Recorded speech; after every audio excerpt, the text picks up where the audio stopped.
Your landlord calls, rent's going up $400 a month. Then before you can get a word out, he goes, "Oh, and good news, you can keep your couch." That's the announcement. The couch stays. You're welcome. That's roughly where PlayStation is right now. A report went up over the weekend claiming Sony's next generation is fully backward compatible. PS4 games, PS5 games, PS6 games, all of it running natively on both the home console and a new handheld. Not streaming, not a subscription tier, actually running on the hardware. And everyone's thrilled. I get it. That's a good feature. It's also the couch, because the same report that gives you the couch also tells you the whole thing might slip, and it tells you why, and the why is the actual video. I'll get to the number that made me laugh in a genuinely unwell way. Just hang on a moment. The report dropped on the 8th, source to insider chatter, and what's described as leaked AMD documentation, 2 machines in development, the flagship home console we've come to expect, and a portable, both targeting late 2027, component manufacturing starting mid-2027.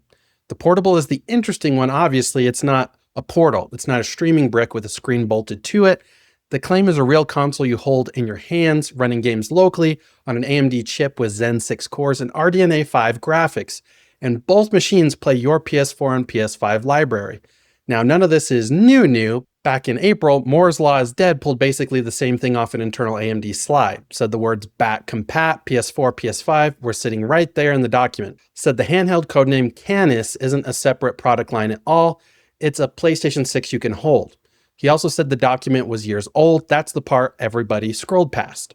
So we've got an April rumor getting reconfirmed in August by a different rumor, and the internet has decided that's the same thing as Sony announcing something. It isn't, guys. Sony has officially confirmed one thing about this generation, and it's a GPU research partnership with AMD.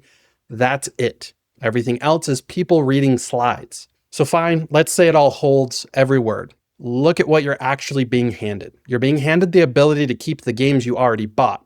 And I want to be careful here because I know how this sounds. That's not a gift, that's number portability. Nobody mails Verizon a thank you card for letting them keep their phone number. That's not generosity, that's the absolute floor. The only reason it ever felt like a favor is that a company took it away from you once and then charged you to get it back. Sony would know. The PS3 launched at $500 and $600 with an actual PS2 chip inside it. A couple years later, the chip's gone, then the software emulation's gone, and eventually, if you wanted to play a PS2 game on your PlayStation, you paid a monthly subscription for the privilege of playing something you already owned on a machine that used to just do it. So yes, backward compatibility rules. It's also a feature Sony removed, resold, and is now leaking back to you as a headline. So okay, the number. In March, someone put together a rough bill of materials on the next PlayStation, what the parts cost. Sony, before anybody makes a dollar, came out around $760. By late June, that same estimate was sitting at roughly $960. $200 in 3 months on a console that does not exist. Nothing changed about the design, nobody added a feature, the parts just got more expensive while they sat in a spreadsheet. And yeah, that's leaker math, I know, you don't have to trust it. You can look at the machine you can actually walk into a store and buy right now. April 2nd of this year, Sony raised the price of every PS5 model. Standard disc console, $549 to $649, digital up to $599. The Pro went to $899, second increase in under a year, which means in 2026, the PlayStation 5 costs more than it did at launch in 2020. Read that with me again. A 5-year-old console got more expensive over time. That's your car appreciating because you drove it. Sony's stated reason was pressures in the global economic landscape, which is corporate for the RAM. Microsoft did the same move on August 1st, shoving a disc Series X up toward $800, and they were blunter about it. Said storage and memory costs have more than doubled in a year. Nintendo put $50 on the Switch 2 and told investors they're eating something like 100 billion yen in extra cost this fiscal year. 3 companies who agree on absolutely nothing. Same excuse, same year. So here's the mechanic underneath all of it, and this is the part that stays true after the news cycle moves on. Your console isn't priced by Sony anymore. Not really. DRAM went up something like 80 to 90% in the first quarter of this year, then another 50 to 60% on top of that in the second quarter. Gartner's projection has memory up around 130% by the end of this year, 2026. That's not because gamers demanded more RAM. 3 companies make nearly all the memory on Earth. All 3 of them looked at data center demand for AI accelerators and pointed their factories at it. Fab capacity is fixed. Every wafer that becomes high bandwidth memory for a rack in a warehouse in Virginia is a wafer that doesn't become the GDDR7 in your console. The new factories that would fix this don't hit volume production until 2027 at the earliest. SK Hynix's own CEO has said 2027 might be the worst supply year the industry has ever had, and this year has already felt pretty bad. So when the leak says late 2027, they're pointing at the bottom of the hole. That's what makes this ugly. It isn't one bad decision by one greedy company. It's a hardware roadmap, a memory market, and an AI build-out that has nothing to do with video games, all landing on the same launch window. Sony can't move the fabs. Sony can't move the AI boom. The one lever they actually control is you.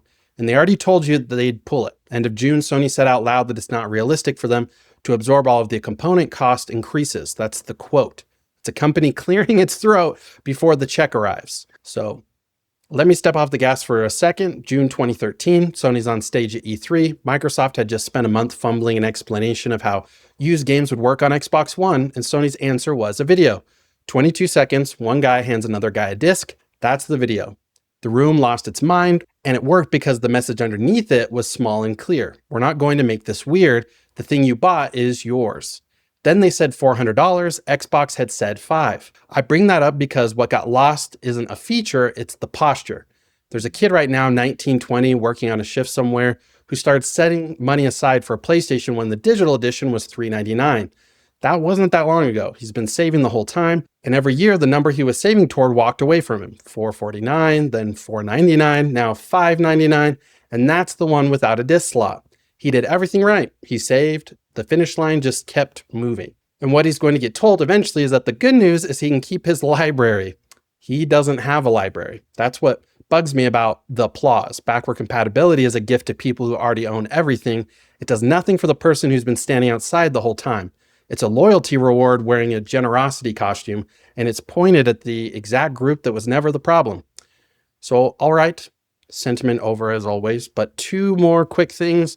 One, if the digital-only rumors hold and Sony's been fairly loud about where physical is heading, then full backward compatibility with PS4 and PS5 quietly means full backward compatibility with the PS4 and PS5 games you bought digitally.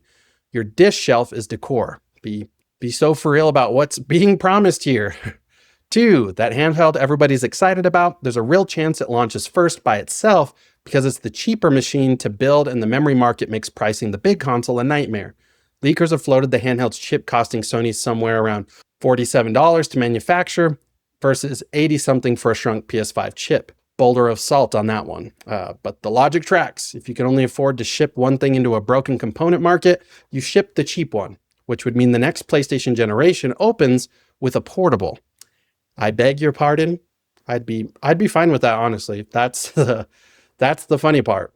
Where I land is this. If it's real and it runs natively and it shows up without a select PS4 titles available on Premium Asterisk stapled to the bottom, that's good. I'll say so loudly. But don't give a company a standing ovation for not deleting your stuff. That's the bar now. The applause line is, we didn't take anything from you this time. And nobody should be pre-ordering anything off a slide deck that's reportedly years old in a post from Saturday. Wait for Sony. Sony will tell you. Sony always tells you, usually about 6 weeks before they'd like your money. But quick thing before you go. Channel memberships. I know I probably just lost half the audience. $2 gets you a badge, emojis, videos early, and a vote on what I cover next. $4 gets you members only shorts, plus a voice message reply on your comment, perk or threat, your call. $7 makes you an executive producer, priority replies, and we shoot a 5 to 10 minute interview that goes up on this channel to live here forever. Not a story, not a short, a real video with your name on it sitting here forever, long after this console generation is a footnote and we're all arguing about the PS7 handheld. So join buttons right down there or don't. I'll be here either way. If this pulled you out of a tire shop waiting room, the alignment's fine. They're upselling you. Like the video if you got something out of it. Subscribe if you want more of them. And in the comments, tell me the one game sitting in an old library you can't reach anymore. Dead console, dead account, delisted store, whatever killed it. What's the one you'd reinstall tonight if the hardware still worked? I want the specific game, not the platform. And I'll see you in the next one. Cyler out.